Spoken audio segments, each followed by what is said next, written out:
ओम नमः शिवाय। हर हर महादेव। आज गुरु पर्व की सभी को बहुत बहुत बधाई हो। आज बहुत शुभ दिन है। आज कार्तिक मास की पूर्णिमा है और गुरु नानक देव जी का गुरु पर्व भी है और देव दिवाली भी आज के दिन मनाते हैं। तो आजकल बहुत कुछ इकट्ठा इकट्ठा आ रहा है, तो खुशियों के इन दिनों में फिर हम अपनी अवस्था को बहुत अच्छा बना सकते हैं। ज्ञान के द्वारा जो ज्ञान महादेव जी ने दिया उसी को हम आगे बढ़ाते हैं। पिछली बार जैसे हमने थिंकिंग के बारे में बात की थी, 4 तरह की थिंकिंग होती है। इसी तरह जो आत्मा की स्टेजेस हैं वो भी 4 तरह की है, पहले भी हमने बताई है। जैसे ज्ञान में हम दूसरों को समझा देते हैं कि बात तो ठीक है। जब हम कुछ भी ज्ञान सुनते हैं, अगर हमें वो बात ठीक लगती है तो हमें ऐसे लगता है कि जो भी इसको मानकर वैसा करेगा तो उसको फायदा होगा। पहली स्टेज क्या होती है कि इंफॉर्मेशन, है ना, हमें ज्ञान मिला और हम अवेयर हो गए ना, अवेयरनेस की स्टेज होती है। और सेकंड स्टेज क्या होती है? एक्सेप्टेंस की। जब हमें वो बात ठीक लगती है कि हाँ ये बात बिल्कुल ठीक है, तब फिर इंसान क्या करता है? कॉन्फिडेंटली बोलता है। जो बात उसको ठीक लगती है वो दूसरों को भी बताता है। तो सेकंड स्टेज का बस इतना ही फायदा होता है, जिसको हम एक्सेप्टेंस की स्टेज कहते हैं, कि हम उसके बारे में कंफर्म हो जाते हैं। बोलते टाइम हमें ये लगता है कि ये बिल्कुल ठीक है ना। लेकिन खुद को उसका कितना फायदा होता है ये हम जान सकते हैं कि खाली एक्सेप्टेंस से भी चेंज नहीं आती। जो आप स्पिरिचुअल संस्थाओं का जो आप लेवल देखते हो आत्माओं का, वो मैक्सिमम सेकंड लेवल तक होते हैं।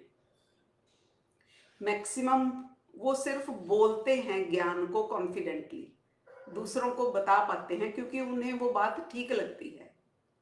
जैसे ज्ञान में हम सब ने इस बात को माना कि भगवान आया हुआ है, त्रिमूर्ति शिव आया हुआ है। एक्सेप्टेंस लेवल उनका प्रॉपर होता है। सेकंड लेवल जो होता है, उनकी जो स्टेज है वो सेकंड स्टेज है। ज्ञान सुना उन्होंने और ऐसे कन्वर्सेशन के द्वारा, जिसको बाबा मनन चिंतन की स्टेज कहते हैं, उस पर उन्होंने वर्क किया सबने एक टाइम पर, और आपको बिल्कुल एक्सेप्ट हो गई ये बात। आपको विश्वास हो गया कि हाँ भगवान तो धरती पर आया हुआ है और परमात्मा ही ज्ञान दे रहा है। एक्सेप्टेंस लेवल तो हो गया।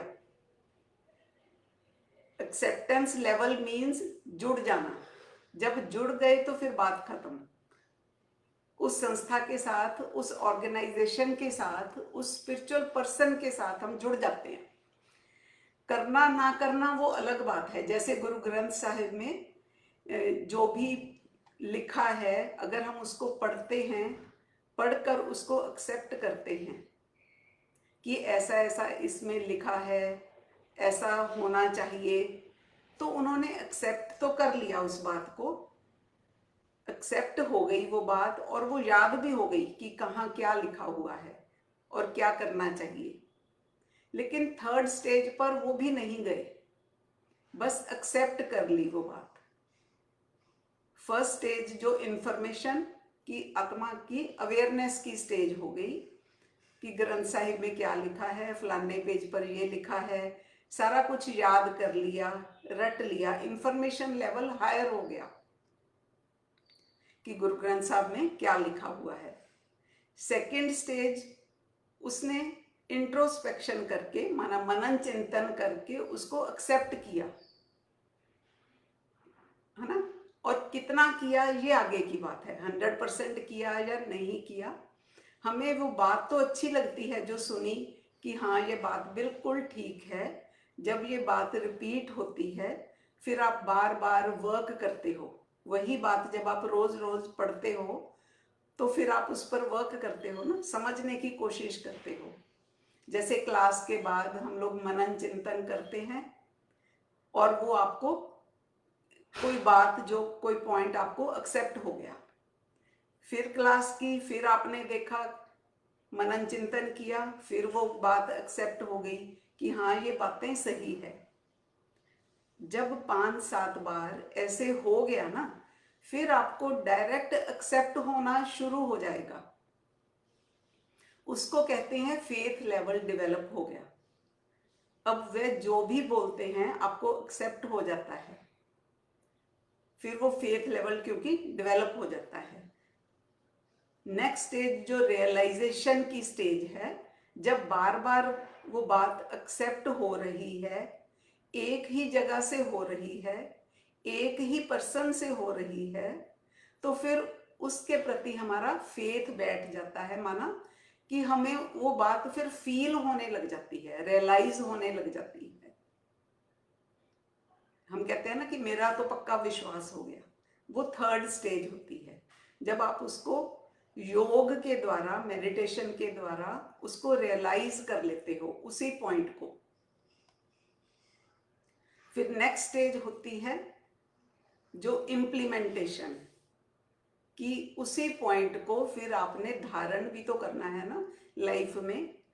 कर्म व्यवहार में जो व्यवहारिक पक्ष है उस पॉइंट का, वो आपने कैसे धारण करना है, ये भी गाइडेंस मिलती है। उसके लिए अलग समझ दी जाती है कि फिर व्यवहार कैसा करना है। तभी कहते हैं कि आपने अपना एक्सेप्टेंस लेवल चेक करना है कि जो आपका एक्सेप्टेंस लेवल है वो फर्स्ट स्टेज पे है या सेकंड स्टेज पे है या थर्ड पे या फोर्थ पे। मोस्टली सारी संस्थाओं में लोगों का जो एक्सेप्टेंस का लेवल होता है वो सेकंड स्टेज तक होता है, क्योंकि थर्ड और फोर्थ स्टेज की गाइडेंस प्रॉपर मिलती नहीं उनको टीचर से। तो इस तरह ये आत्मा की 4 स्टेजेस हैं कि आप कौन सी स्टेज पर हो। इसी तरह जो ज्ञान है उसके अकॉर्डिंग ही आपकी स्टेज बनती है ना। तो 4 पार्ट्स में ये ज्ञान दिया जाता है ना। जैसे हमने पहले भी किया है कि 4 पार्ट्स हैं ज्ञान के। जिस सेक्शन की हम बात करते हैं, जिस ज्ञान में हम चल रहे हैं, वहाँ पर फर्स्ट पार्ट जो ब्रह्मा कुमारीज के आश्रम हैं, जो हमने देखे हैं कि आश्रम में जो ज्ञान दिया जाता है, ऐसे ही सेकंड पार्ट है एडवांस ज्ञान जिसको बोलते हैं, जिसको ब्रह्मा कुमारीज वाले शंकर पार्टी बोलते हैं। तो उनके भी आश्रम हैं। जैसे ब्रह्मा कुमारीज में कन्याएं समर्पित होती हैं ना, घर से दूर ही तो रहती है ना। तो ब्रह्मा कुमारीज में तो हम देखते हैं कि मेल भी हैं, फीमेल भी हैं, और दोनों रहते हैं सेंटर्स पर। ज्यादा तो समर्पित जो लोग हैं वो ब्रह्मा कुमारीज में ज्यादा हैं, जो कन्याएं हैं वो ज्यादा समर्पित हैं ब्रह्मा कुमारीज में। तो ऐसे ही जो सेकंड पार्ट है, जो जिसको शंकर पार्टी कहते हैं, जो जिनके जो हेड हैं वो वीरेंद्र देव दीक्षित जी हैं, इसी तरह वहाँ पर भी मेल और फीमेल दोनों हैं, लेकिन उन्हों का जो सिस्टम है वो थोड़ा डिफरेंट है। थोड़े उनके रूल्स एंड रेगुलेशंस, सिस्टम अलग बनाया हुआ है, ज़्यादा रिफाइन किया है उन्होंने, क्योंकि उन्होंने थोड़ा ज़्यादा सिस्टम अच्छा इसलिए किया है। वहाँ पर मेल फीमेल को इकट्ठे नहीं रखते किसी भी आश्रम पर। और जैसे ब्रह्मा कुमारीज में तो अकेली टीचर जो होती है, टीचर बहन, वो ज्ञान सुनाती है। लेकिन सेकंड पार्ट में वहाँ पर कोई भी फीमेल टीचर जो होती है, बहन होती है, अकेले बैठकर ज्ञान नहीं सुनाती। एक साथ में कोई बुजुर्ग लेडी या कोई माता टीचर बहन के साथ दोनों मिलकर वो ज्ञान सुनाती हैं। क्योंकि जैसे पुराना रिवाज है कि लड़कियों को अकेले नहीं छोड़ते, तो उन्होंने ज़्यादा वहाँ पर वो की हुई है, प्रोटेक्शन की हुई है फीमेल जो गर्ल्स हैं वहाँ पर। वहाँ के रूल्स बहुत काफ़ी स्ट्रिक्ट किए हुए हैं, और वो लोग कोई वीआईपीज की सेवा नहीं करते, है ना। वीआईपीज के पास कुछ लेने या देने नहीं जाते, सिर्फ ज्ञान देते हैं। कोई त्योहार या ऐसे भोग प्रसाद ऐसा कुछ नहीं, ऐसा कुछ भी जो होता है कर्म कांड वो नहीं करते। लेकिन सेकंड पार्ट के जो बाबा हैं वो काफ़ी समय से जैसे अंडरग्राउंड हैं, सबको मालूम है। इतने उनका ज्ञान पहले उन्होंने बहुत दिया, लेकिन बाद में प्रॉब्लम्स आई, उन पर केस हो गए। ये तो होता ही है, जो भी ज्ञान देता है ना।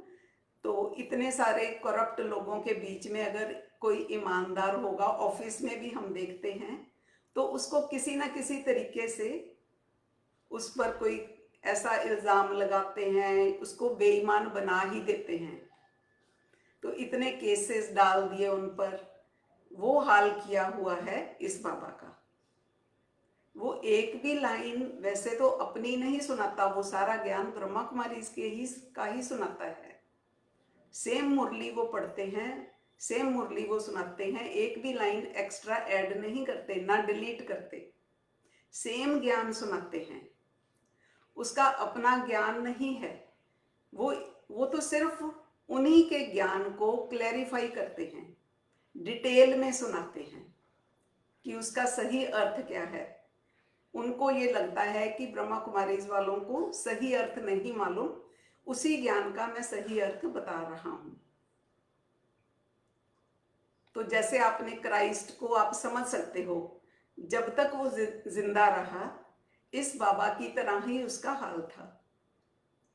आजकल के टाइम के ये सेकंड पार्ट वाले बाबा और तब का क्राइस्ट, एक ही बात आप समझ सकते हैं। क्राइस्ट का भी यही हाल था, यही हाल किया था, बहुत बुरा हाल था ना, कितना दर्दनाक किया था उनको। लास्ट में सूली पर टांग दिया, है ना, शरेआम उनको गलत करार दिया था। लेकिन उनकी शिक्षाएं जिंदा रहती हैं। जो शिक्षा देकर गए क्राइस्ट, जो उसने ऐसे ही जो मुरलियों के अर्थ सेकंड पार्ट में बाबा ने समझाए, वो हमेशा जिंदा रहेंगे। जैसे हम कहते हैं कि कोई टीचर बहुत अच्छा समझाता है, तो ये उन टीचर्स में से है जो समझाता बहुत अच्छा है।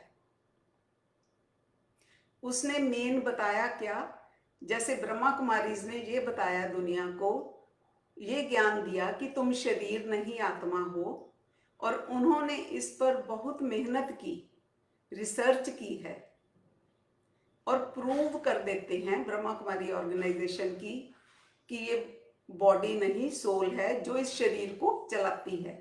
उसके लिए जो भी हम भी जो ज्ञान देते हैं आत्मा का, हम उनके ज्ञान के जो वीडियो क्लिप्स हैं जो हम दिखाते हैं, हम उनकी हेल्प लेते हैं, क्योंकि वो उन्होंने ज्ञान बहुत अच्छा दिया है।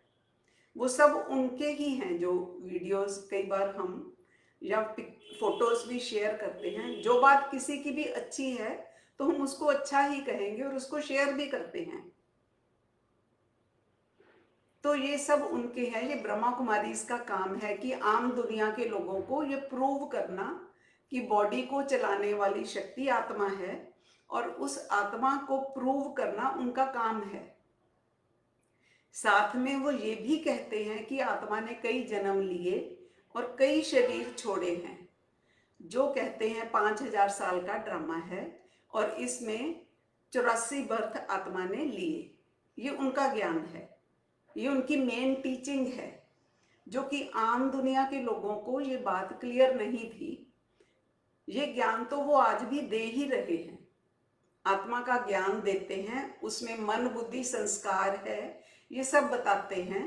और आप इसके पहले कितने ही बर्थ लेते हो, और एक दिन ऐसे ही बर्थ लेते लेते आप सतयुग में चले जाएंगे।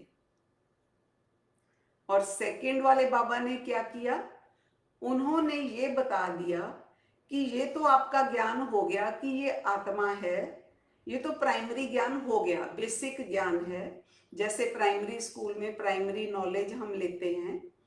उसके आगे की नॉलेज उसने क्या बताया कि आत्मा ने जो पिछले जन्म लिए वो कहाँ कहाँ लिए। जैसे एस्ट्रोलॉजर बता देते हैं पिछले जन्म में आपका क्या हिसाब किताब था ना, तो उसी चीज को उसने इजीली समझा दिया कि कोई भी आत्मा अगर जानना चाहे कि मेरे पिछले जन्म कहाँ कहाँ थे, किस धर्म में आत्मा गई, किसी ना किसी धर्म में तो मैं आत्मा रही हूं ना। अगर 500 साल से वो इस धरती पर है, 5000 साल से वो इस धरती पर है, तो उसके पहले कहीं तो उसके बर्थ होंगे। उसने इस चीज को क्लियर कर दिया कि कोई भी आत्मा इसे जान सकती है। उसने सारी ब्रह्मा कुमारी में जो दादियां थी उन सब का बता दिया कि आत्मा पिछले जन्म में कहाँ कहाँ थी। जैसे दादी प्रकाश मणि, दादी गुलजार, रमेश भाई, ब्रिजमोहन भाई, सबका बता दिया, अपना भी बता दिया और जो आता था उनके पास उसका भी बता देते थे। उसका मेन काम था एस्ट्रोलॉजर की तरह।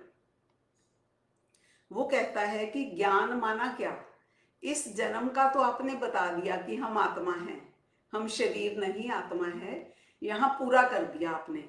अब ये बताओ कि मैं पीछे कहाँ कहाँ रहकर आई हूं, क्या क्या किया, ये उसने बताया। उन्होंने एक शास्त्र की तरह जैसे एक पेट प्रोसीजर बना दिया था, कोई भी उसको पढ़ता था, उसको पढ़कर कोई भी जान सकता था। प्रीवियस बर्थ माना जो इस अर्थ के प्रीवियस बर्थ हैं, उसने इन सब का जो बीकेस थे, इन मेन जो आत्माएं थी उन सब का भी बता दिया। क्योंकि आपको क्यूरियोसिटी तो आत्माओं को रहती है कि मैं पीछे कहाँ था, ये मुझे पता चल जाए। तो कई लोग पूछते हैं कि क्या ये बात जरूरी है, कि जानना जरूरी है। लेकिन आपने ये भी देखा होगा कई बार ये ज्ञान डेंजरस भी होता है। अगर हमें पुराने जन्मों का पता चल जाता है, अगर वो अच्छा नहीं है, तो हम क्या सोचते हैं कि इससे अच्छा तो मुझे ना ही पता चलता। इसी तरह जब उसने दादियों का बताया तो इन सब को प्रॉब्लम हो गई, क्योंकि उनके पिछले जन्म जो थे वो उन्होंने सोचा नहीं था कि ऐसे हो सकते हैं, क्योंकि उनको अलग अलग धर्म के आत्माएं बता दिया। जैसे बड़े दादी का बता दिया कि वो मुस्लिम धर्म में थी, है ना, क्योंकि उन्होंने 5 बार ट्रैफिक कंट्रोल करने का एक नियम बनाया था ना। माना जैसे मुस्लिम लोग 5 बार नमाज पढ़ने का संस्कार है उनका, तो वो उनका पिछले जन्म का संस्कार है, ऐसा उन्होंने बताया। दादी ने बोला जब भी ट्रैफिक कंट्रोल हो उस समय वहीं रुक जाओ, सब कुछ छोड़कर और खड़े होकर बाबा को याद करो। वही काम तो मुस्लिम धर्म वाले करते हैं, है ना, कपड़ा बिछाकर बैठ जाते हैं, इबादत करते हैं जब उनका टाइम हो जाता है। ऐसी कई बातें हैं जो उन्होंने ज्ञान में प्रूव कर दी। इस तरह उन्होंने ऐसे प्रूफ दिए। लेकिन इस बात की प्रॉब्लम हो गई बीकेज में, क्योंकि इस जन्म में तो उन्होंने सारा यही ज्ञान सुनाया कि हम तो पूरे 84 जन्म सनातन धर्म में रहकर आए हैं, हम तो पक्के सनातन धर्मी हैं। जबकि रियलिटी तो ये है जो महादेव जी ने बताया कि ऐसा कुछ नहीं है, ये तो एक इमोशनल हमारी थिंकिंग है। एक इमोशनल होकर हम ऐसा बोलते हैं कि मैंने तो सारे जन्म सनातन धर्म में लिए हैं। आत्मा को थोड़ी पता है किसी धर्म का, आत्मा को धर्म की नॉलेज थोड़ी होती है। आत्मा तो शरीर छोड़कर किसी भी स्थान पर जन्म ले लेती है। इसी तरह उन्होंने गुलजार दादी का बताया कि वो बुद्ध धर्म में थी, दादी जानकी का बताया कि क्रिश्चियन धर्म में थी, और भी सबका बताया। जो उधर उनके पास स्टूडेंट आते थे उनका भी अपना अपना उनको पता चल जाता था। एक आत्मा इस अर्थ पर, सिर्फ इस अर्थ पर, इस सेकंड वाले बाबा ने बताया, वो अपना जान सकती है कि वो कहाँ कहाँ रही। उसका अक्वायर्ड सेल्फ इस अर्थ पर जो संस्कार बने, मैक्सिमम वही तो वर्क करते हैं ना इस जन्म में, उस पर वर्क किया उन्होंने और बहुत अच्छी तरह से समझाया कि तुम्हारे संस्कार क्यों बने, कहाँ बने और कैसे ठीक किए जा सकते हैं। उसके रीजंस पता चल जाते हैं। जैसे अगर आपको पानी से डर लगता है, पता नहीं कब बना वो संस्कार, डर आपके अंदर, वो संस्कार आप अपने आप को जान सकते हैं कि वो कितना पुराना डर है, उसको आप ठीक कर सकते हो। आपके अंदर जो कुछ भी आपको तंग कर रहा है, परेशान कर रहा है, आपकी नेचर ही आपको तंग करती है ना। आपकी दिनचर्या में आप जान सकते हो, जान करके उसको प्रॉपर ट्रीट कर सकते हो, ठीक कर सकते हो। ये ज्ञान सेकंड वाले बाबा ने दिया। क्या ये सही है? जैसे पूछा जाता है ना कि पिछला जानना, पहले हिस्ट्री को जानना। जब महादेव जी से ये पूछा गया कि क्या फिर हम सबको ये जानना चाहिए, तो ये इस तरह है, ये स्टेप्स हैं, ज्ञान के स्टेप्स हैं। जिस वक्त हम इस तरह पहले लेवल पर होते हैं, उस समय वही ज्ञान बिल्कुल ठीक है। एक बच्चे को हम ये तो नहीं कह सकते ना कि 1 to 100 गिनती बार बार रिपीट नहीं करनी होती, एक बार पढ़ लो बस ठीक है। उसको वो गिनती सीखनी भी है और उसको बार बार रिपीट भी करनी है। जैसे कहते हैं ना, रट्टा मारना है, तो वो सब कुछ करना है। जिस वक्त उस लेवल में है वो ठीक है। जब सेकंड लेवल में हैं हम, सेकंड लेवल में, तो ये ठीक है, जरूरी था ये जानना, अपने प्रीवियस बर्थ के बारे में जानना जरूरी होता था। कई संस्कार तंग करते थे आत्माओं को, परेशान करते थे आत्माओं को। फिर उस समय वो सिस्टम बताया जो कि उस समय के लिए बिल्कुल ठीक था, क्योंकि उस समय आगे का ज्ञान तो था नहीं। उस समय वही चीज ठीक थी, जो चीज जिस टाइम में थी वो उस टाइम के लिए ठीक थी। जैसे समझाया था ना कम्युनिकेशन सिस्टम की एग्जांपल देकर, एक टाइम था जब लोग घोड़े पर मैसेज लेकर जाते थे, है ना, कितने दिन लग जाते थे, फिर वो लेटर पहुंचती थी, फिर उसका जवाब आता था। और उसके बाद जब वो सिस्टम आ गया टेलीफोन का, है ना, लैंडलाइन का, तो टेलीफोन उस समय के लिए बहुत बेटर चीज थी ना। उस समय वो डेवलप्ड कम्युनिकेशन जो सिस्टम था उस टाइम के लिए बहुत ठीक था। लेकिन जब नेक्स्ट सिस्टम आ गया तो कंपैरेटिवली उसकी वैल्यू कम हो गई। जब दूसरा सिस्टम आ गया फिर भी लोगों ने उसको छोड़ थोड़े दिया, अभी भी लोग लैंडलाइन को यूज करते हैं। चाहे अभी इंटरनेट आ गया, मोबाइल फोन आ गए, व्हाट्सएप, ये सब आ गया, मीडिया, सोशल मीडिया आ गया, इसी तरह है। उस समय आत्माओं को ये जानना जरूरी होता था, क्योंकि बाबा ने ज्ञान ही यही दिया था, 5000 साल के ड्रामा का यही ज्ञान दिया था, उसी को बिल्कुल डिटेल करके उन्होंने समझाया। उसके बाद फिर नेक्स्ट सीक्वेंस में हम आपको बता देते हैं, जो थर्ड पार्ट है वो क्या है।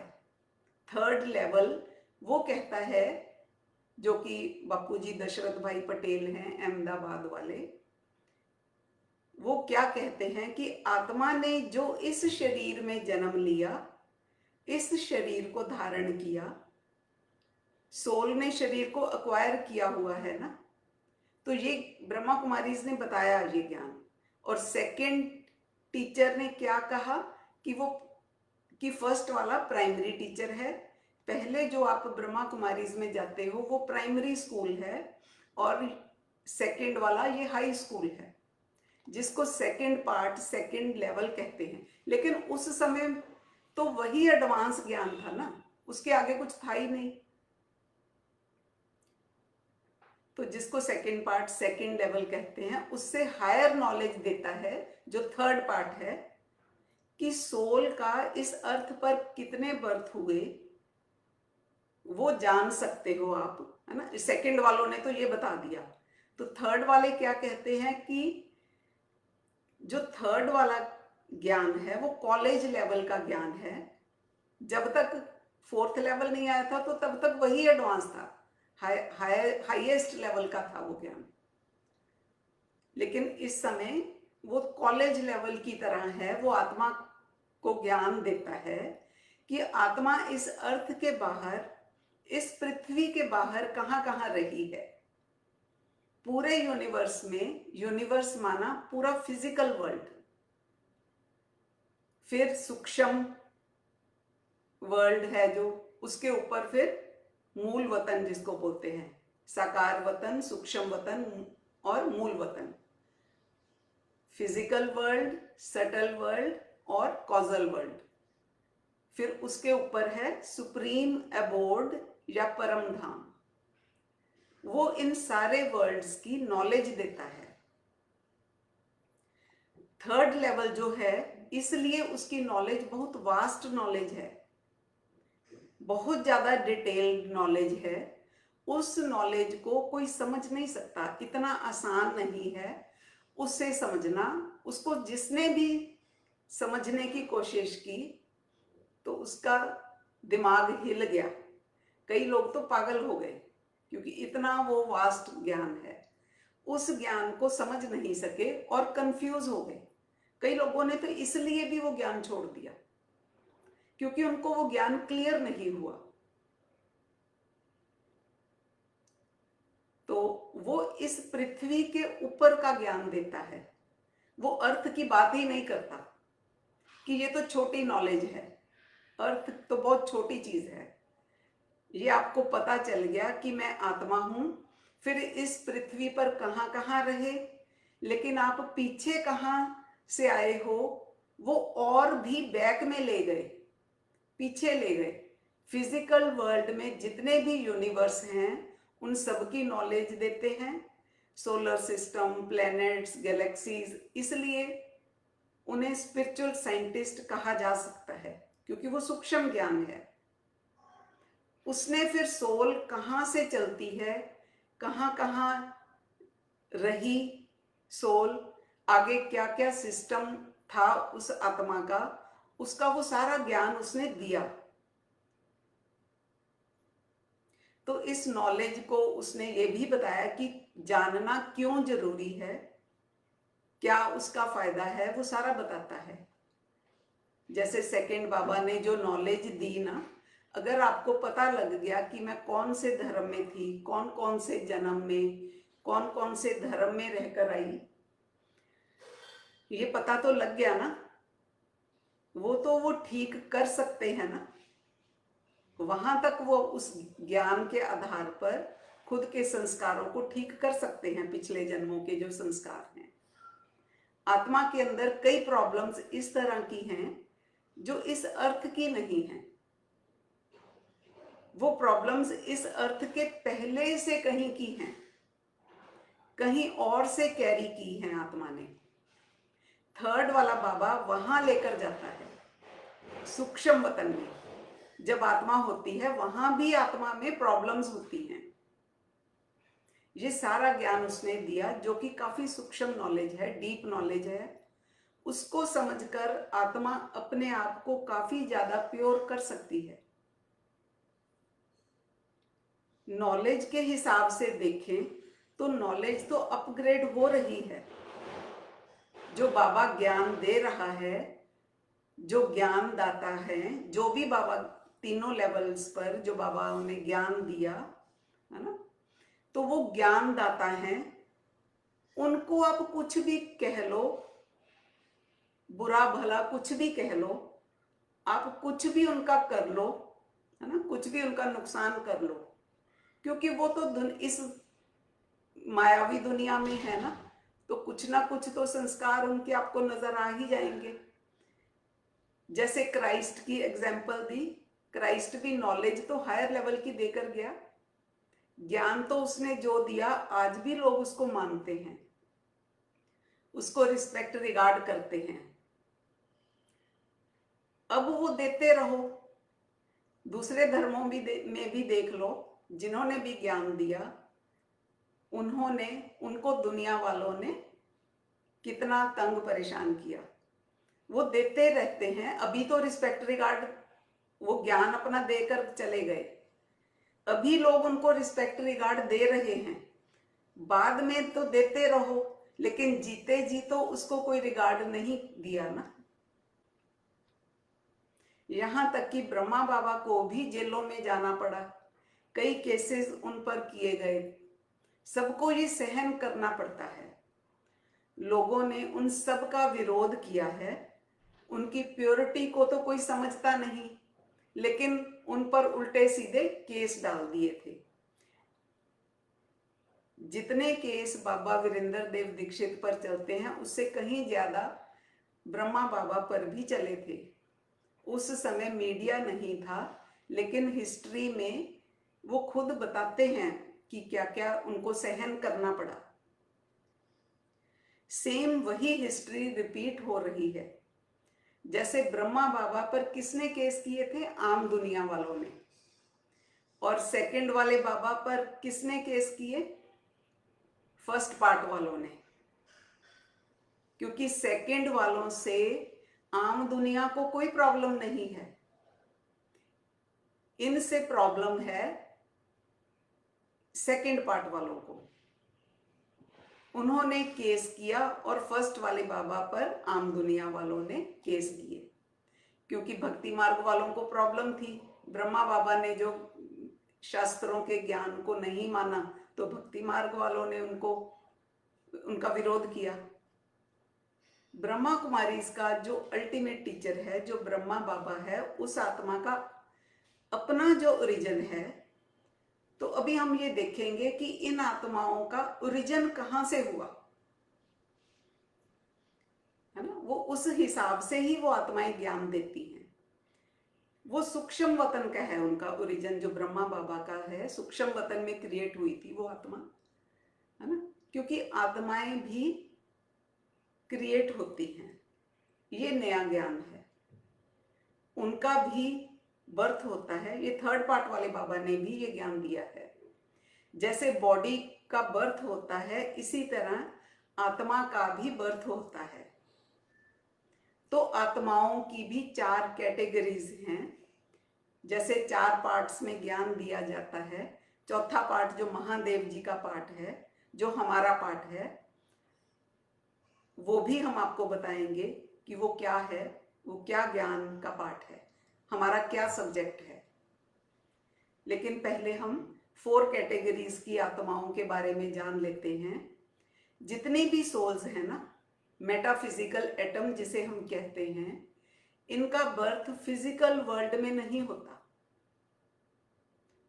फिजिकल वर्ल्ड में, साकार वतन में आत्मा का बर्थ नहीं होता। हर आत्मा का बर्थ या तो सूक्ष्म वतन में होता है, या तो मूल वतन में होता है, या तो परम धाम में होता है।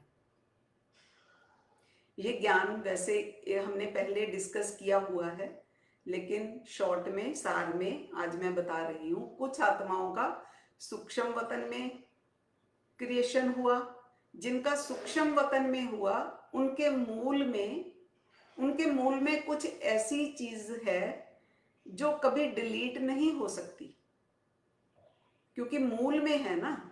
जैसे जिस बच्चे ने इंडिया में बर्थ ले लिया या अमेरिका में बर्थ ले लिया, वो अमेरिकन हो गया उसी दिन से, वो इंडियन नहीं हो सकता। उसमें अमेरिकन संस्कार कुछ ऐसे होंगे जो थ्रू आउट लाइफ कुछ ना कुछ उसमें वो बात होगी जो प्रूव करेगी कि ये अमेरिकन है, ये इंडियन नहीं है। देखने में भी फीचर्स भी आप देखोगे उनके अलग होंगे, है ना, वैसे ही होंगे जहां उनका जन्म हुआ।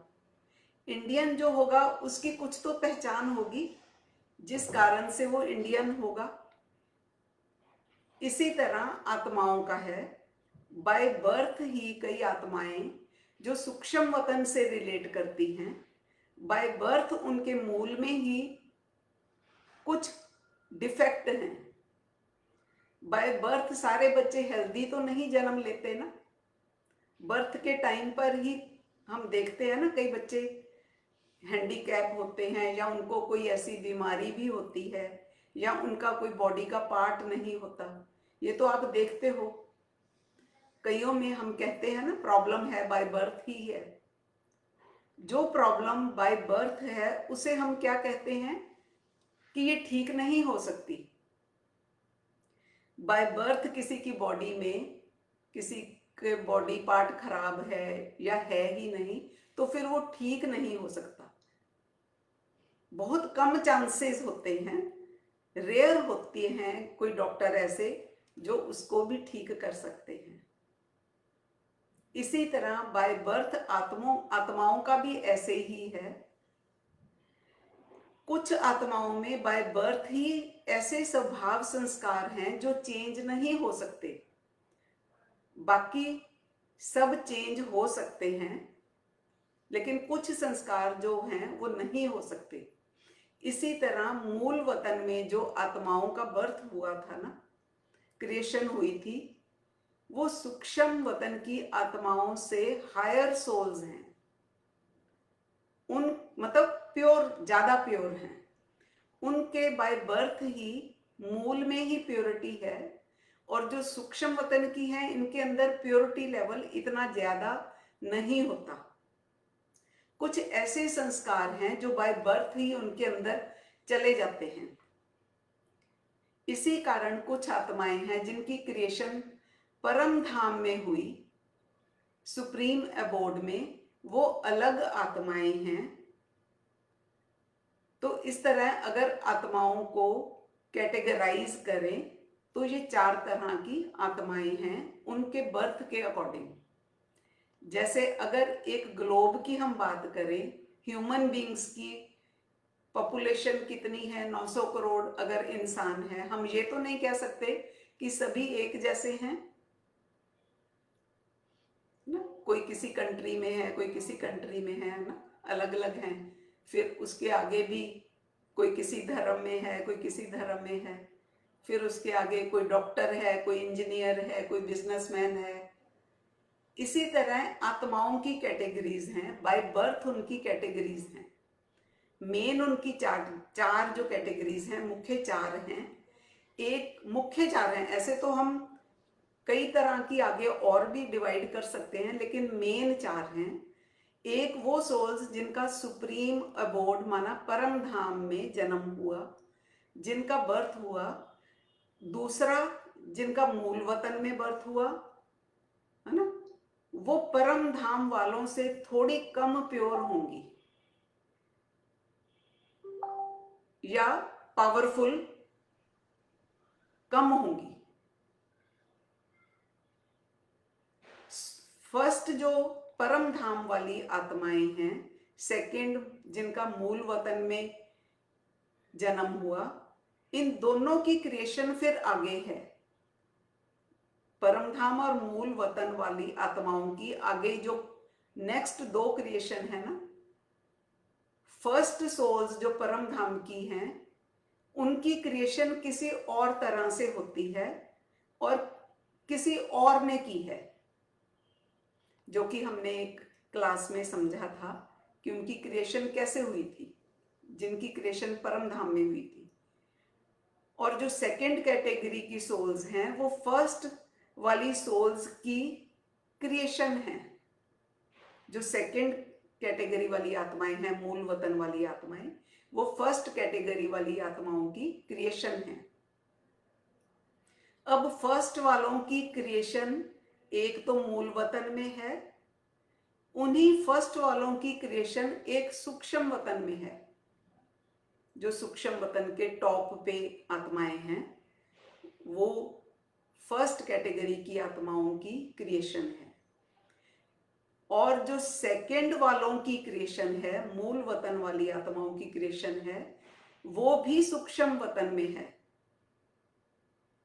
लेकिन वो सूक्ष्म वतन के सेकंड वाले पार्ट में है। 4 कैटेगरीज हैं आत्माओं की। फिजिकल वर्ल्ड में कोई आत्मा क्रिएट नहीं होती।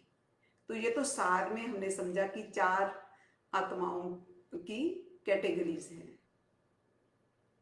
तो अभी ये जो 4th पार्ट की हम बात करते हैं, ज्ञान में 4th पार्ट, इसीलिए ये 4th पार्ट है क्योंकि ये 4th पार्ट है जो सारे तीनों पार्ट्स के ज्ञान को कंबाइन करके उसको सार में समझाने का पार्ट है। एक तो 4th पार्ट इसलिए है, इसीलिए बोलते हैं ना त्रिमूर्ति शिव। जो शिव है 3 मूर्तियों के द्वारा कार्य करता है, तो तीनों का मिक्स करके ज्ञान 4th पार्ट में बताया जाता है, उनका सार और फिर उसके आगे का ज्ञान। इसलिए 20 साल बाद मैंने ब्रह्मा कुमारीज के बाद ये 4th पार्ट डायरेक्ट ज्वाइन किया। मैं 2nd और 3rd पार्ट में नहीं गई, लेकिन मुझे वो ज्ञान 4th पार्ट में ही पता चल गया, क्योंकि 4th पार्ट ऐसा पार्ट है जो तीनों पार्ट्स को समझा सकता है। तो ऐसा क्या था, मैंने ऐसा क्या देखा जो मैं डायरेक्ट फिर 4th पार्ट मैंने ज्वाइन किया। महादेव जी का जो ज्ञान था मैंने ज्वाइन किया। तीनों पार्ट्स में ये तो मानते हैं कि आत्मा होती है। पहले वाला ये मानता है शरीर में आत्मा है, उसके आगे उसको कुछ नहीं पता। ये भी पता है मन बुद्धि संस्कार है, वो तो तीनों पार्ट्स में अब सबको मालूम है, क्योंकि वो तो बेसिक ज्ञान सबने लिया ही है। गुस्से की, एंगर की, इरिटेशन की, है ना, संस्कार परिवर्तन की बात तो सभी करते हैं, लेकिन ये जो हमारे अंदर विकार हैं ये है कहाँ, ये नहीं पता। और ये कैसे आए और कैसे ठीक होंगे ये नहीं पता तीनों पार्ट्स में। उनको फर्स्ट लेवल में ये नहीं पता, सेकंड लेवल में भी क्लियर नहीं है, और 3rd पार्ट में भी वो क्लियर नहीं है। उनको सिर्फ ये पता चल गया कि आत्मा के अंदर है, ये विकार हैं, पॉजिटिव भी हैं नेगेटिव भी हैं। दूसरे वाले ने ये बता दिया कि उस आत्मा के अंदर जो हिसाब किताब गड़बड़ हुआ वो पिछले जन्मों में कहाँ कहाँ गड़बड़ हुआ, वो उसने बता दिया। तीसरे वाले ने बताया कि यहीं से गड़बड़ नहीं हुआ, ये गड़बड़ पीछे से हुई, शुरू हुई थी। तो गड़बड़ तो सभी ने बताई है। अब बात है ट्रीटमेंट की। इसका ट्रीटमेंट कैसे होगा, उसको ठीक कैसे करें, ये तीनों में से कोई नहीं जानता। ये जो 3 पार्ट्स हैं इनको ये नॉलेज तो है कि आत्मा है, आत्मा के अंदर मन बुद्धि संस्कार है, संस्कार ऐसे खराब हो गए ये पता लग गया, लेकिन अब उसको ठीक कैसे करना है, आत्मा के अंदर हैं। अगर आत्मा को मानते हैं, ये तो पता है कि आत्मा के अंदर है, जो लोग तो आत्मा को मानते हैं। अगर आत्मा को मानते नहीं तो फिर अलग हिसाब है उनका, लेकिन हम जिस ज्ञान में हैं यहाँ पर तो सभी मानते हैं आत्मा को। अगर आत्मा को मानते हैं तो उसके अंदर के सिस्टम को कैसे करेक्ट करना है, अभी इसी वक्त आत्मा तो आपके अंदर है ना, अभी आप उसको कैसे ठीक करेंगे ताकि आपको इसी जन्म में फायदा हो, आगे चलकर नहीं कि स्वर्ग में जाएंगे या नरक में जाएंगे, कुछ नहीं पता है ना, वो तो आगे की बात है ना। इसी जन्म में होनी चाहिए ना परिवर्तन। तो इस जन्म में मैं दुखी हूं ना, मुझे एंजाइटी हो जाती है, सपोज अभी परेशान हूं ना उससे, अभी मुझे उसकी नॉलेज मिले, अभी मैं उसको समझ करके अपने एंजाइटी लेवल को 0 करूं ताकि इसी जन्म में उसका फायदा हो। ये बीमारी इसी जन्म में ठीक होनी चाहिए। वो कैसे हो ये नहीं मालूम, किसी को भी ये नहीं मालूम। ज्ञान का लेवल तो बढ़ गया, ज्ञान बढ़ गया, जो उसका नेक्स्ट पार्ट है सॉल्यूशन, वो प्रॉपर नहीं पता किसी को। सॉल्यूशन तो हर एक बताता है, हम ये नहीं कहते कि कोई नहीं बताता, हर कोई बताता है। जो लोग स्पिरिचुअल नहीं हैं वो भी सॉल्यूशन बताते हैं, है ना। जो दुनियावी हैं, डॉक्टर हैं, साइकोलॉजिस्ट हैं, जो रिलीजियस ज्ञान देते हैं, वो भी गुरु सभी बताते हैं। सारे गुरु सब सॉल्यूशन तो बताते हैं। गुस्सा कैसे कम होगा सारे बताते हैं, सॉल्यूशन देते हैं। लेकिन आप खुद देख लो, जब आप उनको देखोगे कि वो प्रॉपर वर्क नहीं करते। मैं उस स्पिरिचुअल साइंटिस्ट की बात कर रही हूं, उस सोल की बात कर रही हूं जिसे हम महादेव जी कहते हैं, देवों के भी देव महादेव कहते हैं।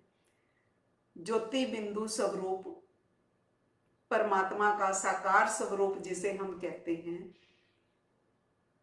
उनके ज्ञान से जब हमें उनके अंश द्वारा वो ज्ञान मिला, उनका ये पार्ट था, उन्होंने आत्मा पर, उस मेटाफिजिकल एटम पर कंसंट्रेट किया, कई साल तक उस पर उन्होंने वर्क किया, तो वो जान पाए, समझ पाए कि वो मेटाफिजिकल एटम है क्या, उसकी रियलिटी क्या है, और इसमें बर्थ बाय बर्थ जो फॉल्ट्स आए हैं वो कैसे कैसे आए हैं, है ना। और हम कहाँ से आए, ये क्या हिसाब किताब है, वो उनका वर्क है। उनका मेटाफिजिकल एटम के साथ रिलेशन है।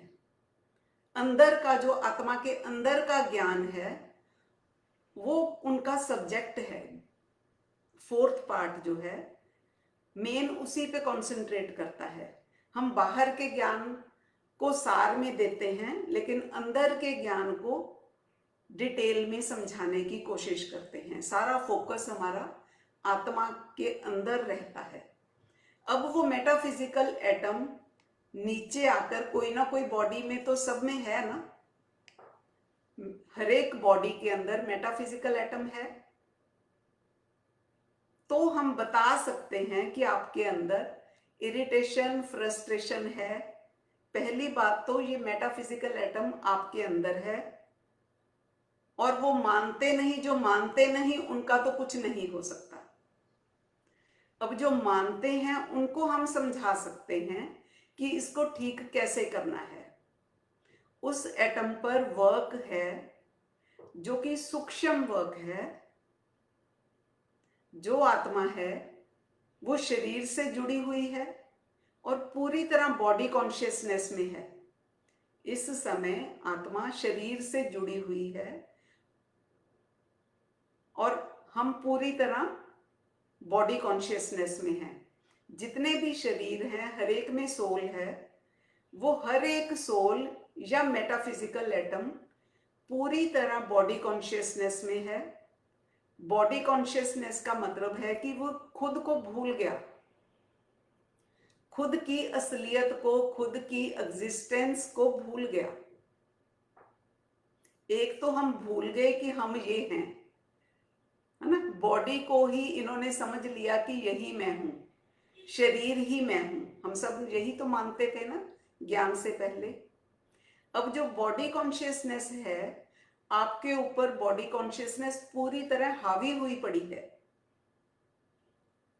उसको हम इस तरह से समझेंगे, कई बार हम किसी के रंग में इतना रंग जाते हैं तो हम कहते हैं कि ये आप नहीं बोल रहे, तुम्हारे अंदर कोई और बोल रहा है।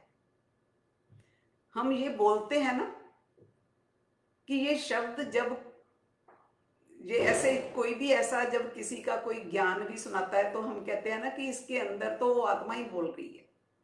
मतलब हम उनके रंग में रंगे होते हैं। जब कोई किसी के रंग में रंग जाता है तो हम कहते हैं कि अब तेरा अपना कुछ नहीं रहा, तू तो बिल्कुल ही उसके जैसा हो गया। उसकी तरह ही बोलता है। तेरी सोच भी उसके जैसी हो गई, सारा कुछ तेरा उसके जैसा हो गया। यानी वो चीज उसके ऊपर इतनी ज्यादा हावी हो गई कि वो सब कुछ वैसे ही करने लग गया। हम कई ज्ञानी आत्माओं को देख रहे हैं जो ज्ञान दे रही हैं, उनका भी कुछ ऐसा पार्ट चल रहा है।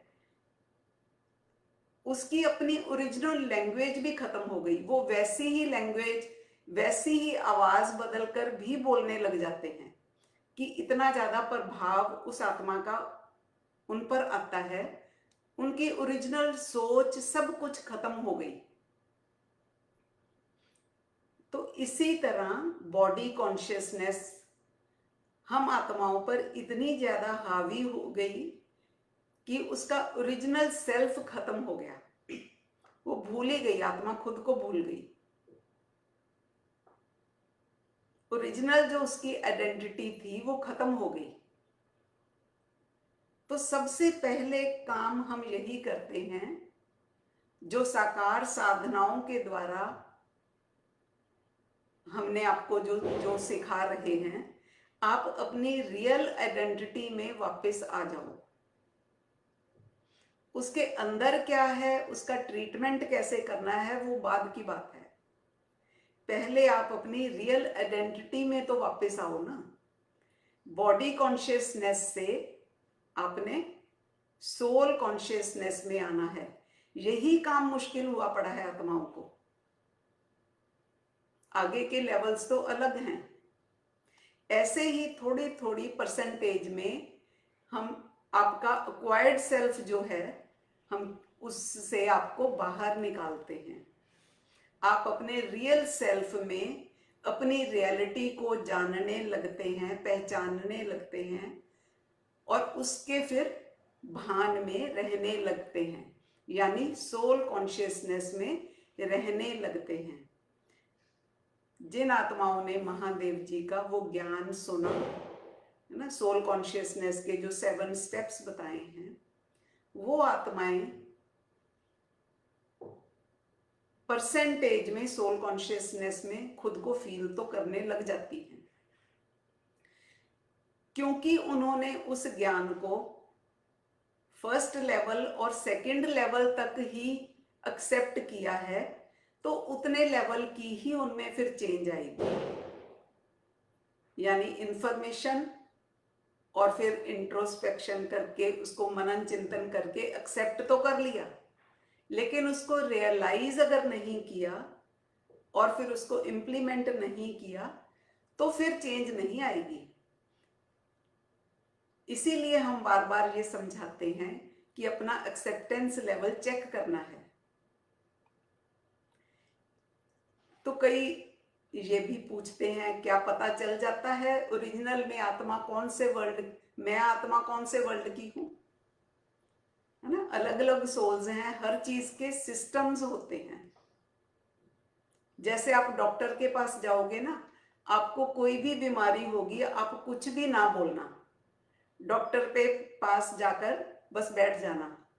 उसको कुछ तो आपसे पता चल जाएगा, उसको फील आएगी, लेकिन वो बोलता नहीं मुख से कि आपको क्या प्रॉब्लम होगी, क्योंकि उसको देखने से ही वो समझ जाता है कि आप में ये है। उसका क्योंकि अपना एक सिस्टम है जानने का कि इस पेशेंट को क्या बीमारी हो सकती है। पहले वह खुद कंफर्म होता है, कंफर्म होकर फिर बताता है। कई बार प्रॉपर नहीं बताता। प्रॉपर क्यों नहीं बताता? कि इसको समझ नहीं आएगी, या कोई और रीजन होता है जिस करके नहीं बताता कि इसको ना प्रॉब्लम होगी, इसको शॉक लगेगा कि मेरे को ये बीमारी है, वो एक्सेप्ट नहीं करेगा ना। कुछ रीजन होता है जिस कारण से डॉक्टर भी बताता नहीं है कि आपको कुछ प्रॉब्लम्स, वो छुपा लेता है। इसी तरह स्पिरिचुअलिटी में है, देखने से भी आत्माओं का, जो स्पिरिचुअल लोग हैं उनको पता चलता है कि वो आत्मा कौन से वर्ल्ड की है। लेकिन जैसे महादेव जी के सामने भी जो आत्माएं आई, उनको खुद को तो मालूम था लेकिन उन्होंने बताया नहीं, क्योंकि बताएंगे तो उनको अच्छा नहीं लगेगा। जैसे सेकंड पार्ट में जब सेकंड वाले बाबा ने फर्स्ट पार्ट वालों को बताया तो उनको प्रॉब्लम हो गई ना। इसलिए जो स्पिरिचुअल लोग हैं वो बताते नहीं, लेकिन ऐसे सिम्टम्स तो होते हैं, ऐसा सिस्टम है जिससे पता चल जाता है ना? बाकी इस समय कलयुग के समय में फॉल्ट तो सभी आत्माओं में ही नजर आती है, सभी में कुछ ना कुछ बुराइयां हैं, कमियां हैं। क्या फिर सभी सूक्ष्म वतन की आत्माएं हैं? अगर सूक्ष्म वतन की हैं, चाहे मूल वतन की हैं, हो सकता है जो मूल वतन की हैं वो ज्यादा खराब हो गई हूं, उनका अक्वायर्ड सेल्फ ज्यादा खराब हो सकता है। सूक्ष्म वतन वाली आत्माओं का अक्वायर्ड सेल्फ हो सकता है कम खराब हो, उसका अक्वायर्ड सेल्फ अलग है उन आत्माओं का। तो हर एक सोल का, चाहे वो कहीं से भी है, अक्वायर्ड सेल्फ वर्क करता है, वो कितना स्ट्रांग है। क्योंकि अक्वायर्ड सेल्फ कईयों का स्ट्रांग होता है, कईयों का इतना स्ट्रांग नहीं होता। कई बार वैसे इंसान खराब होता है, चोरी करता है, गलत काम करता है, करप्ट है, लेकिन दिल का अच्छा होता है ना? गलत काम करता है लेकिन दिल से अच्छा होता है। इसका क्या मतलब है? इसका मतलब वो सोल तो हायर वर्ल्ड की है, क्योंकि उसका जो बेस है ना वो कभी डिलीट नहीं होता। जो मूल होता है वो कभी डिलीट नहीं होता, वो वर्क करता है। लेकिन उसका अक्वायर्ड सेल्फ खराब हो गया। और एक दूसरी आत्मा है जो सूक्ष्म वतन की है, लोअर कैटेगरी की है, वो बेसिकली तो खराब है लेकिन देखने में आपको बहुत अच्छा दिखेगी। जैसे वो स्पिरिचुअल भी होगा लेकिन उसका मन साफ नहीं होगा, क्योंकि स्पिरिचुअल ऐसे लोग भी आप देखते हो जो बहुत देखने में हंसमुख होंगे, है ना, और शो करेंगे कि हमें तो बहुत फेथ है, हम तो पूरा विश्वास करते हैं, लेकिन अंदर में प्योरिटी नहीं होती, है ना। जैसे धार्मिक लोगों में आप देखो, कई बार वो उन्होंने तिलक लगाया हुआ है, माला पहनी है, बाना पहना हुआ है, लेकिन अंदर से मन प्योर नहीं है। ये भी तो पॉसिबल है ना। इस करके कहते हैं यहां पर पहचानना इतना आसान नहीं है। आम लोगों के लिए पहचानना आसान नहीं है कि कौन सी सोल कहां की है, इतना इजी नहीं है।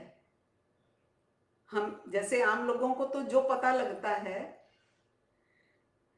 वो उनके एक्शंस से पता लगता है, लेकिन जो स्पिरिचुअल लोगों को पता चलता है वो उनके मूल के कारण से पता चलता है। अगर आप किसी भी इंसान को समझोगे ना तो आपको टाइम लग जाएगा समझने में। जैसे वो जिस तरह का एक्शन करेगा उसके हिसाब से आप समझोगे उसको। ठीक है तो ठीक लगेगा उसका एक्शन, बिहेव खराब है तो आप कहोगे ये खराब है। फिर कभी कभी आप देखोगे कि आपको वो चीट करेगा।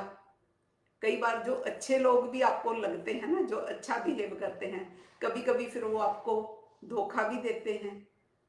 तो फिर आप कहते हैं मैंने तो ऐसा सोचा भी नहीं था, मेरे को धोखा हो गया। धोखा क्यों होता है?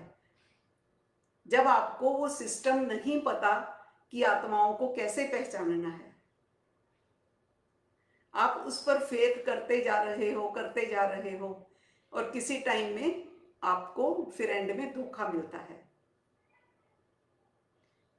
लेकिन एक्चुअल में जिसको समझ होगी उसको स्टार्टिंग में ही पता चल जाएगा कि इसका क्या हिसाब है, जिसको कहते हैं डायरेक्ट अंदर से पहचान लेना। जो संत महात्मा हुआ करते थे ना, जो रियल में संत महात्मा थे, जिन्हें हम पहुंचे हुए संत कहते हैं, वो आपके बिहेव पर नहीं जाते थे, आपके एक्शन को नहीं देखते थे, वो डायरेक्ट आपके मूल को देख लिया करते थे। उनके मूल में क्या है बिहेवियर से तो आप लोग देखते हैं, आपको पता चलेगा, क्योंकि आपको वो टेक्निक नहीं पता, इसलिए आपको बिहेवियर से ही पता चलेगा। वो बिहेव करेगा तो आपको पता चलेगा, बिहेव नहीं करेगा तो नहीं पता चलेगा। अगर किसी के मन में उल्टे भाव चल रहे हैं लेकिन उसने एक्ट नहीं किया, अंदर से कुछ और वो सोच रहा है, उसकी कुछ अलग ही प्लानिंग है, तो आपको तो पता ही नहीं चलेगा कि इसके मन में क्या है। जब कभी, है ना, फ्यूचर में वो कर्म करेगा तब पता चलेगा कि इस तरह हो गया। और एक है कि बिना एक्ट किए ही, चाहे उसने एक्ट किया चाहे नहीं किया, लेकिन आपको पता चल जाता है, आपको उसकी रियलिटी का पता ही है, चाहे एक्ट करता है चाहे नहीं करता। हम वेट ही नहीं करते उसके एक्शन में आने की। लेकिन वो जो एक्ट करता है, कई एक्ट ऐसे करता है, उसकी जो उसके एक्ट जो होते हैं, एक्शन होते हैं, उसकी ओरिजिनल नेचर के उल्ट होते हैं। जो हमें साफ दिख रहा होता है कि इसका ओरिजिनल तो ये है, लेकिन ये एक्ट अपनी ओरिजिनल नेचर के अगेंस्ट कर रहा है, एक्वायर्ड सेल्फ के प्रभाव में करता है। हर इंसान का एक तो ओरिजिनल सेल्फ है, एक एक्वायर्ड सेल्फ है, जो हमने पहले भी समझाया है, और उसको खुद नहीं पता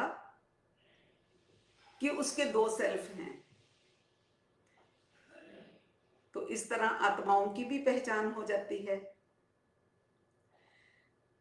और एक ये जो कहते हैं ना कि बच्चा अपने पेरेंट्स पर गया है, जो हेरिडिटरी हम कहते हैं, कुछ डिजीजेज हेरिडिटरी हैं, नेचर भी हेरिडिटरी होती है, और डिजीज भी, जो बीमारियां भी हैं, दोनों चीज कहते हैं कि ऐसे हेरिडिटरी होती हैं।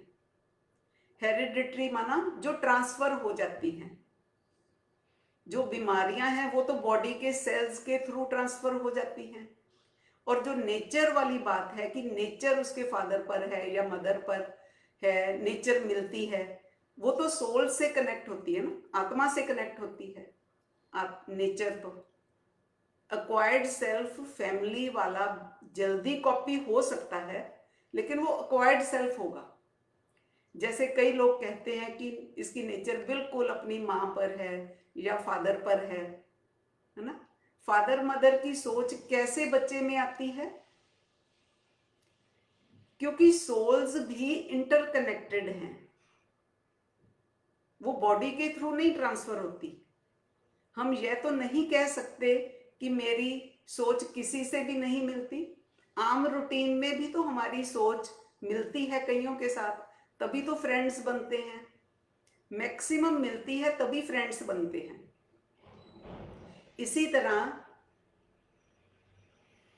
जो आत्माएं हैं ना, वो कई आत्माएं एक ही दायरे में रीबर्थ्स लेती हैं। ऊपर से भी वो ग्रुप में इकट्ठी हैं, बीच में भी इकट्ठी हैं, और नीचे भी इकट्ठी आती हैं, और अभी फिर से इकट्ठी हो गई। उनकी सोच तकरीबन उसी तरह की होगी, मिलती होगी। जिसको हम कहते हैं ये अपनी मदर पर है। 100% किसी की सोच नहीं मिलती होती है ना, लेकिन कुछ सोच मिलती है। बच्चों में पेरेंट्स की थिंकिंग ट्रांसफर नहीं होती, सोल्स में जो कुछ है वो ट्रांसफर कैसे होता है? जैसे वो, क्योंकि इकट्ठे, उनकी जर्नी इकट्ठी है, इसलिए उनकी सोच एक जैसी होगी। बीमारियां तो ट्रांसफर हो सकती हैं, है ना, पेरेंट्स से। सोच अपनी इंडिविजुअल है, मैच करेगी कईयों की इसी वर्ल्ड में ही सारी आत्माएं, क्योंकि है ना, सारी आत्माएं तो यहाँ पर ही हैं, चाहे परम धाम की हैं, चाहे मूल वतन की हैं, चाहे सूक्ष्म वतन की है। थिंकिंग मैच कर सकती है। जैसा आप सोचते हो, जैसी आपकी सोच, वैसी सोच आपके फ्रेंड्स की हो सकती है। जिससे मिलती है उनसे आपकी फ्रेंडशिप हो जाती है। ये हेरिडिटरी नहीं होता, फैमिली से एक्वायर्ड सेल्फ एक्वायर होता है। जो जल्दी जो एक्वायर्ड सेल्फ है वो एक्वायर हो सकता है। जैसे पिछले जन्म में अगर कोई मुस्लिम है अभी वो सिख फैमिली में है, पीछे चाहे वो स्ट्रॉन्ग मुस्लिम था और अभी वो इस बर्थ में आ गया, वो सारा पिछला जो उसका था वो पीछे बैक में चला जाएगा और वो सिख धर्म में आकर वाहिगुरु वाहिगुरु करने लग जाएगा। और जब वो 18-20 साल का होगा, उसको मुस्लिम धर्म फिर से अट्रैक्ट करेगा, है ना, बैक वाला बाहर आना शुरू हो जाएगा। जो पिछले जन्म में मुसलमान था, उस धर्म को अगर वो रिजिड था, रूल्स रेगुलेशन सब कुछ वैसे ही फॉलो करता था, तो वो चीज इस जन्म में भी कैरी हो जाएगी, वो एक्ट करेगी। अगर वो पीछे भी ज्यादा रिजिड नहीं था तो फिर वो डिलीट हो जाएगी, फिर वहां जाएगा, उसी को एक्सेप्ट कर लेगा। रिजिड वो पिछले जन्म में है, इसलिए इस बर्थ में भी रिजिडिटी चेंज हो सकती है। वही, क्योंकि वो संस्कार है ना रिजिडिटी का, तो अगर उसको ज्ञान मिल जाए या कहीं और उसको अच्छा लगने लग जाए, तो वो फिर दूसरे धर्म में वो आत्मा पक्के तौर पर भी आ सकती है, क्योंकि उसके अंदर रिजिडिटी का संस्कार है। कई कहते हैं ना, हम कहते हैं कि ये तो जिद्दी है, तो जिद वो गलत कर्म में भी हो सकती है और अच्छे कर्म में भी हो सकती है। उसको जहां ज्यादा अच्छा लगेगा वहां भी फिर वो पक्का हो सकता है। तो ऐसे कुछ फिक्स नहीं है। ये जो हमें ज्ञान दे दिया कि हम तो सारी आत्माएं सिर्फ सनातन धर्म में ही जन्म लेती हैं, ये चेंजेबल है। अगर अगले बर्थ का अक्वायर्ड सेल्फ रिजिड होगा, तो फिर वो जो पिछले जन्म में अगर रिजिड था, तो अक्वायर्ड सेल्फ शिफ्ट हो जाएगा।